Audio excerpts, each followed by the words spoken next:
See, that's the correct way. And if you want something, functional and nice, that's the way you're gonna do it. But today, we're totally gonna throw that out the window with these crochet tips that mainstream media does not want you knowing about.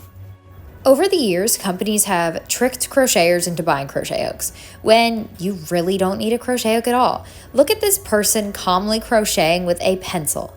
You heard me right, a pencil. You don't need crochet hooks at all, so stop spending $20, $30 some dollars on crochet hooks when you just need a pencil. See how it's way more artistic this way? Who even uses a hook, right? Pencils are the future of crochet. Who says you can only use one crochet hook? I say the more hooks the better. You struggle even more making a ridiculous knot and looking at the camera like you're doing something genius. Isn't this beautiful? This is where crochet meets modern art. Now, if you really want to take your crochet to the next level, just spin around while you crochet. The motion makes everything more magical. And pro tip, if you drop at least 15 stitches per row, you're doing it right. It's all the chaos and unpredictability.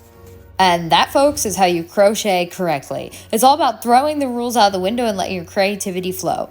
Thanks for watching. And remember, crochet is about having fun. But if you want to do it the right way, I guess I can't stop you. Make sure to like, subscribe, and comment below if you've ever tried these crazy crochet techniques. See you next time, folks. For real, guys, this video was supposed to be like a joke, right? But I think I've actually found a way to make I-cords, and that sounds ridiculous because like the video I planned out was supposed to be like super funny, like these do not work, and it's like supposed to be someone like bashing mainstream way of learning crochet but ends up failing anyways. But the 3 crochet hooks, you can actually make an I-cord. You guys, I just discovered a new way to make an I-cord. Look at that, that's gorgeous. I discovered a new crochet hack while making a funny crochet video. That's messed up.